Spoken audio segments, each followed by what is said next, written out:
Larangan mudik Lebaran tahun 2021 terus disosialisasikan.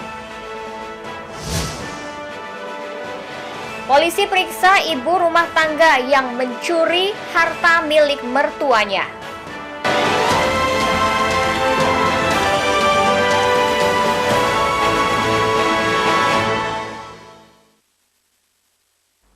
Tabi pun. Selamat pagi pemirsa iNews di Bandar Lampung dan sekitarnya. Selama 30 menit ke depan kami akan menemani pagi Anda dengan berbagai liputan dari berbagai daerah di Lampung. Pemerintah terus membahas persiapan larangan mudik Lebaran tahun 2021. Warga dilarang mudik sejak tanggal 6 hingga 17 Mei 2021. Pemirsa, bersama saya Verlisi Andini, inilah iNews Lampung selengkapnya.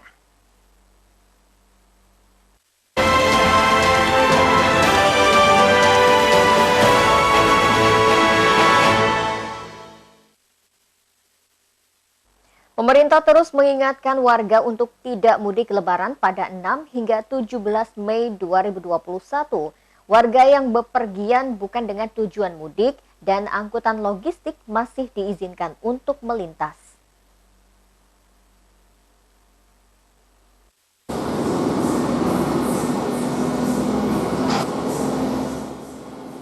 Untuk menindaklanjuti larangan mudik Hari Raya Idul Fitri 1442 Hijriah, terdapat beberapa pelaku perjalanan yang tetap diperbolehkan melakukan perjalanan. Di antaranya pegawai instansi pemerintahan, perusahaan swasta, TNI, Polri yang sedang melakukan perjalanan dinas dan juga warga yang memiliki keperluan khusus seperti sakit atau mengunjungi anggota keluarga yang meninggal. Perjalanan dinas juga harus dibekali surat tugas oleh pimpinan dan juga surat rapid test antigen atau PCR. Warga yang melahirkan atau sakit atau mengunjungi keluarga yang meninggal harus menunjukkan surat keterangan bukan mudik yang dikeluarkan oleh desa. Pada periode larangan mudik, angkutan logistik tetap diperbolehkan melakukan perjalanan, namun tetap harus menunjukkan hasil rapid test antigen atau PCR dengan hasil negatif. Ada beberapa pihak yang memang secara aturan dibolehkan untuk tetap melakukan perjalanan, seperti dalam rangka perjalanan dinas, kemudian baik itu dari ASN, TNI Polri maupun dari perusahaan swasta, selama dia dibekali dengan surat tugas dari pimpinan. Kemudian juga dia sudah membawa rapid antigen dengan hasil negatif, dan beberapa pihak lain seperti melahirkan, kemudian mengunjungi keluarga yang meninggal, itu tentu tetap dengan ada surat yang menunjukkan bahwa mereka memang berkeperluan dalam rangka bukan mudik. Pemerintah menghimbau jika masyarakat tetap ingin melakukan perjalanan, maka dianjurkan untuk pergi sebelum tanggal yang telah ditentukan tersebut. Sehingga masih belum terjadi lonjakan penumpang dan masih tetap menggunakan protokol kesehatan. Dari Lampung Selatan, Heri Pulistiawan, iNews melaporkan. Untuk mengantisipasi adanya jalur tikus saat pelarangan mudik pada tanggal 6 sampai 17 Mei 2021 nanti, Kepolisian Resort Lampung Selatan akan lakukan penyekatan di 4 titik lokasi pembatasan. Aparat kepolisian juga akan menindak supir angkutan logistik yang nekat memberikan tumpangan kepada pemudik.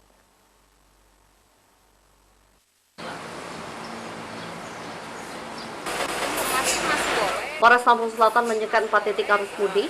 Penyekatan diantaranya di depan Pantai Pasir Putih, Kecamatan Katibung, kilometer 87 Jalan Tol Trans Sumatera, Pelabuhan PT Bandar Bakau Jaya, dan Pelabuhan Penerbangan ASDP Bakauheni. Penyekatan dilakukan untuk mengantisipasi adanya pemudik yang nekat mudik. Aparat kepolisian juga akan menindak supir angkutan logistik yang nekat memberikan tumpangan kepada pemudik. Seperti tahun sebelumnya, apabila didapati masyarakat yang nekat mudik, polisi akan memerintahkan pemudik untuk putar balik. Sesuai dengan surat edaran tanggal 6 sampai tanggal 17, jadi tanggal 6 sampai tanggal 17 bagi masyarakat yang akan mudik kita lakukan penyekatan, kita lakukan putar balik untuk yang terjaring di checkpoint tersebut ya. Seperti itu. Bisa dijelaskan checkpoint kita itu ada di berapa titik? Ada di 4 titik, ada di Pasir Putih, kemudian KM 87, kemudian Pelabuhan BBJ, dan satu lagi di Pelabuhan Bakahuni. Pemerintah menghimbau jika masyarakat tetap ingin melakukan perjalanan, maka dianjurkan untuk pergi sebelum tanggal yang telah ditentukan tersebut. Sehingga masih belum terjadi lonjakan penumpang dan masih tetap menggunakan protokol kesehatan. Dari Lampung Selatan, Heri Fulistiawan, iNews melaporkan. Larangan mudik Lebaran 2021 akan diberlakukan mulai tanggal 6 Mei hingga 17 Mei 2021, maksud kami. Masyarakat juga diimbau untuk tidak melakukan pergerakan atau aktivitas kegiatan yang berpotensi menaikkan angka kasus penularan dan keterpaparan COVID-19.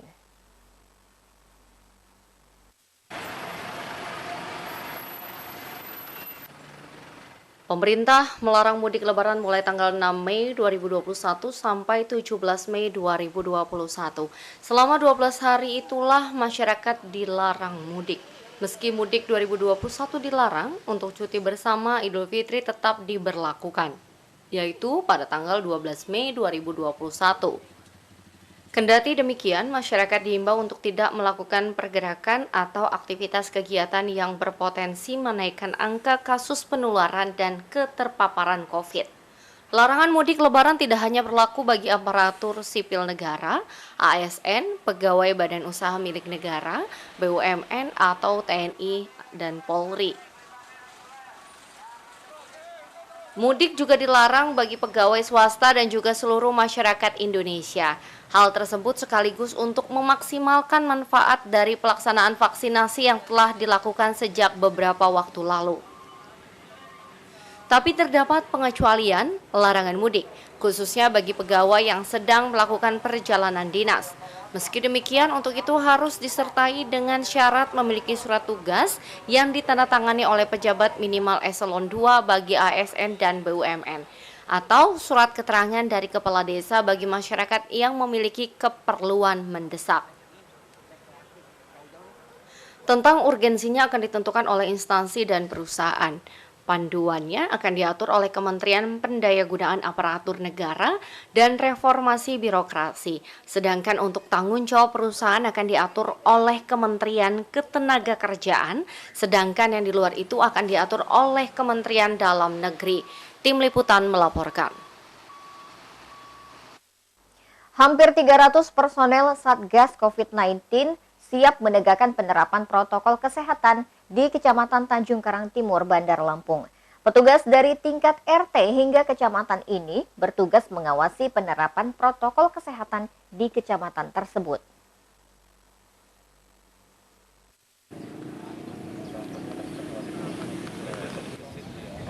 Wali Kota Bandar Lampung Eva Dwiana menyatakan tugas Satgas COVID di tingkat RT hingga kecamatan adalah untuk menegakkan penerapan protokol kesehatan di wilayahnya masing-masing. Ini adalah tanggung jawab kita. Selain mengawasi kerumunan warga, mereka juga akan memantau dan menjaga tempat yang dianggap menimbulkan keramaian seperti toko dan pasar.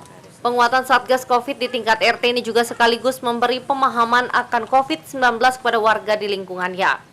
Satgas dari tingkat RT, lingkungan, Linmas, di lingkungan pemerintah Kota Bandar Lampung, di kecamatan-kecamatan, di kelurahan-kelurahan. Mungkin kemarin warga masyarakat nggak paham, tapi kalau dengan RT lingkungan Babinsa Babin Kartipmas turun ke lapangan, lebih gencarnya lagi insya Allah masyarakat mengetahui. Ada perubahan target Bunda atau target memang dong. bulan ini Enggak, ini seterusnya aja begini. Mudah-mudahan ya untuk apa yang berlaku nanti di Kota Bandar Lampung, misalnya tanda kutip nanti ada apa, Satgas ini yang siap. Ini di seluruh kecamatan kita Kecamatan, seluruhnya, Pak. Sedikitnya ada 296 personil Satgas Covid di Kecamatan Tanjung Karang Timur. Mereka terdiri dari RT sekecamatan Tanjung Karang Timur, Linmas dan warga dari 5 kelurahan di Tanjung Karang Timur, juga Babin Kaptimas dan Babinsa. Dari Bandar Lampung, Ruslana SI News melaporkan. Harus kita jalankan sebaik-baik mungkin. Pemirsa, setelah jeda pariwara berikut kami kembali dengan informasi. Polisi periksa ibu rumah tangga yang mencuri harta milik mertuanya. Tetaplah bersama kami.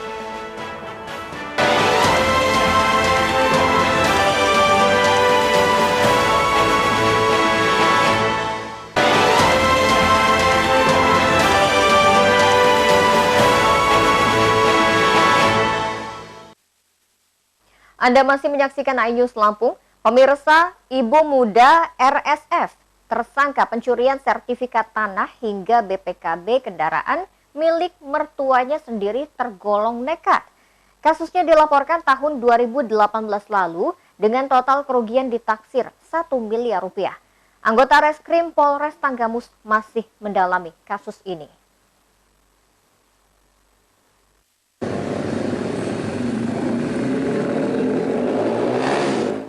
Menantu curi harta mertua.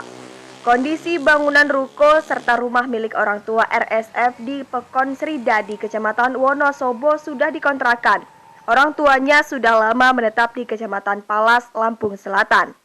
RSF ditangkap di Malioboro City, Yogyakarta. Ia diduga mengambil sejumlah harta berharga milik Farizal Indra, mertuanya sendiri. Pada 2015, warga Pekon Terbaya, Kecamatan Kota Agung Tanggamus ini mencuri 1 BPKB mobil minibus dan sertifikat tanah milik korban. BPKB tersebut digunakan pelaku ke leasing Best Finance di Teluk Betung, Bandar Lampung. Pada 2017, dia kembali mengambil 2 buah sertifikat rumah milik korban. Masing-masing sertifikat rumah di perumahan BKP Blok P nomor 251 Kemiling, Bandar Lampung dan Blok J nomor 79 Kemiling, Bandar Lampung. 2 sertifikat tersebut saat ini telah berpindah tangan atas nama orang lain. Tetangga tidak menyangka RSF tega menggelapkan harta milik mertuanya sendiri. Seperti maknya sendiri. Kalau saya ya tetangga saya, tapi udah seperti maknya sendiri. Tapi sekarang rumah sebelah itu udah dijual, terus pindah di atas itu. Rumah di atas sekarang udah disewain, sekarang pindah di Palas. Kalau orangnya ya baik kok, seperti anak sendiri. Ya baik kalau dulu, soalnya habis nikah terus langsung ikut lelakinya. Sebelumnya pada 29 Oktober 2018, korban melaporkan kejadian tersebut ke Polres Tanggamus. Total kerugian korban ditaksir sekitar 1 miliar rupiah. Kini orang tua kandung tersangka RSF sudah pindah ke Palas, Lampung Selatan. Rumah yang berada di Pekon Sridadi sudah dikontrakan. Dari Tanggamus, Indra Siregar, iNews melaporkan. Sebelumnya, RSF diduga terlibat kasus pencurian senilai 1 miliar rupiah. RSF ditangkap di sebuah apartemen di daerah istimewa Yogyakarta setelah menghilang selama 2 tahun.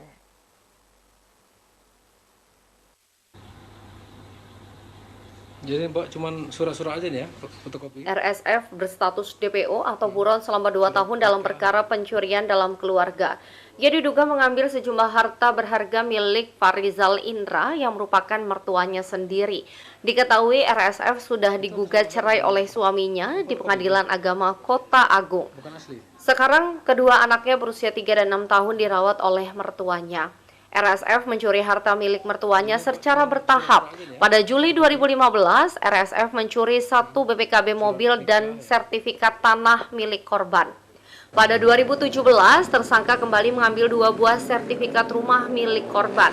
Masing-masing sertifikat rumah di perumahan BKP Blok 5 nomor 251 Kemiling, Bandar Lampung dan Blok J nomor 79 Kemiling, Bandar Lampung. 2 sertifikat tersebut saat ini telah berpindah kepemilikan atas nama orang lain. Anggota Reskrim Polres Tanggamus kesulitan melacak RSF yang sering berpindah tempat. Total kerugian korban ditaksir sekitar 1 miliar rupiah. Saat ini korban sedang sakit. Untuk kondisi mertuanya beberapa bulan ini sakit stroke. Itulah yang membuat kita terpanggil sehingga kita melakukan penyelidikan lebih lanjut. Nilai apa yang digelapkan dia itu apa aja sih, Bang? Yang digelapkannya pertama di tahun 2015 itu ada 1 sertifikat hak milik, ada 1 BPKB. Lokasi di mana itu? Lokasi di Terbaya, Pekon Terbaya, Tanggamus. Terus yang kedua di tahun 2017 sama juga 2 sertifikat hak milik yang ada di Bandar Lampung dan di Lampung Selatan. Nilainya itu? Untuk total kita hitung hampir mendekati 1 miliar rupiah.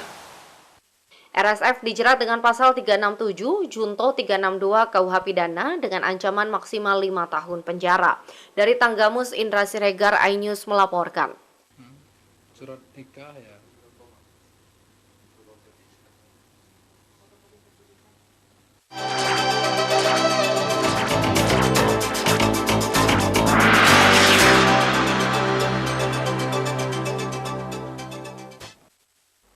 Fraksi PKS DPRD Lampung Selatan menginginkan pembangunan infrastruktur dibangun dengan kualitas yang memadai. Hal ini dilakukan dalam rangka memberikan pelayanan masyarakat di bidang infrastruktur yang berkualitas.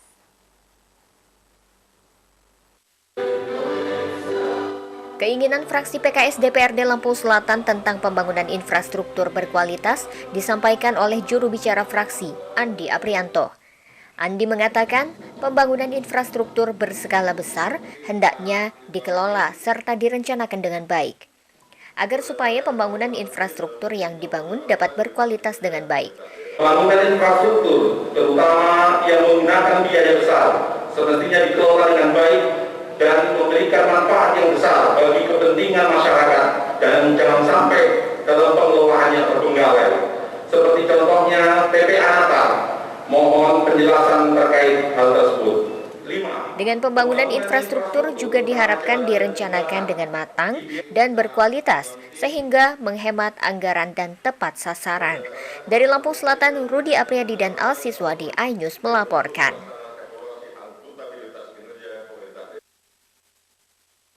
Fraksi Demokrat DPRD Lampung Selatan mengusulkan kepada Dinas Kominfo agar memasang jaringan nirkabel di perpustakaan Masjid Agung Kalianda. Pemasangan nirkabel untuk memberikan kesempatan kepada pelajar maupun masyarakat yang sedang menunggu waktu ibadah di bulan suci Ramadan. Juru bicara fraksi Demokrat Jenghis Khan Haikal mengatakan pemasangan jaringan nirkabel di perpustakaan Masjid Agung Kalianda untuk memberikan kesempatan bagi pelajar yang sedang belajar di perpustakaan. Tidak hanya pelajar yang akan mendapatkan kesempatan belajar secara daring, namun masyarakat yang sedang menunggu berbuka puasa akan dapat merasakan manfaat dari jaringan nirkabel yang ada. Pembenahan lagi tentang masalah pemasangan wifi yang tempat-tempat strategis, khususnya halayak umum, kalau bisa di tempat ibadah khususnya di masjid kita ini. Dan masjid kita ini kan dulu ada perpustakaan di bawah, ya. Supaya nanti anak-anak pelajar. Masjid Agung Kalianda ramai dikunjungi warga, terutama di bulan Ramadan. Dari Lampung Selatan, Rudi Apriyadi dan Alsiswadi, iNews melaporkan. Pemirsa, setelah pesan-pesan berikut ini, kami kembali dengan informasi. Pendidikan bagi anak di pulau terpencil di Lampung Selatan. Sesaat lagi, hanya di iNews Lampung.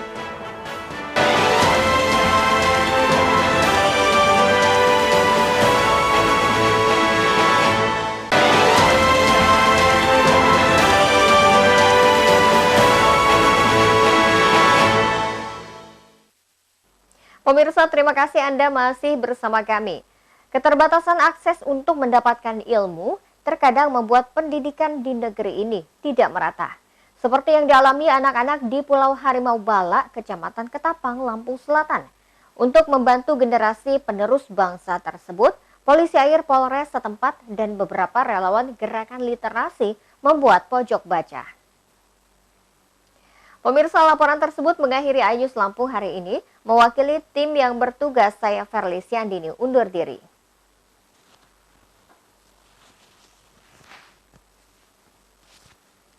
Jaga diri dan orang tersayang dari ancaman COVID-19 dengan menggunakan masker saat berada di tempat umum. Selamat melanjutkan aktivitas Anda. Terima kasih dan sampai jumpa.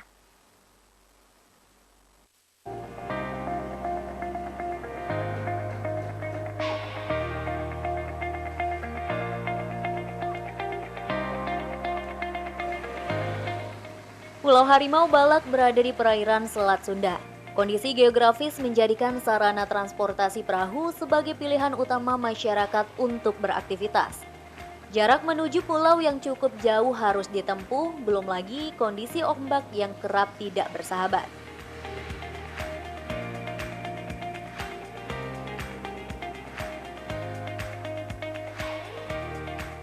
Dengan menggunakan perahu rombongan Polairut Polres Lampung Selatan dan penggiat literasi Armada Pustaka serta ABK Kapal Polisi Pipit 3003 Mabes Polri akhirnya tiba. Setelah menyandarkan perahu, rombongan langsung menuju TPA di Pulau Harimau, Desa Sumur, Kecamatan Ketapang.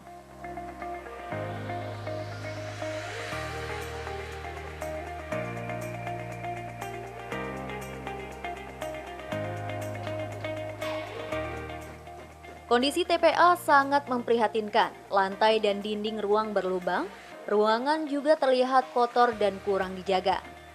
Secara bergotong royong, anggota rombongan memperbaiki bagian ruangan yang rusak.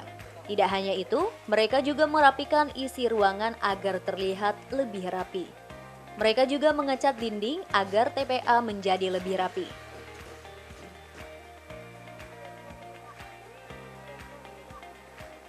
Setelah diperbaiki, salah satu bagian di ruang dinama Pojok Baca Pulau Harimau. Meski belum selesai menyusun buku, anak-anak yang baru pulang sekolah langsung menyerbu buku. Mereka sangat antusias untuk membaca.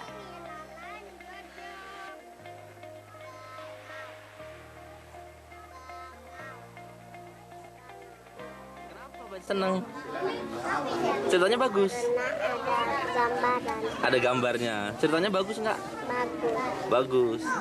Apa ceritanya gimana? Bangaunya kenapa? Bangaunya kekeringan. Hal ini membuktikan minat baca anak-anak pulau sangat tinggi.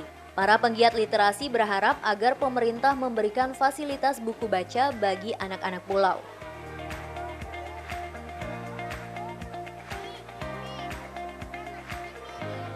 Jadi sehingga harapan kita ke depan bahwa anak-anak itu akan menjadi lebih baik itu mungkin gitu. Bahwa ada pernyataan sebelumnya bahwa semangat membaca anak-anak Indonesia itu rendah. Ternyata kita lihat sendiri ketika sarana itu ada, mereka sangat bersemangat dalam membaca. Polairut Polres Lampung Selatan berjanji akan terus memantau kondisi pojok baca Pulau Harimau ini. Petugas akan secara rutin mendatangi pulau untuk menambah koleksi buku.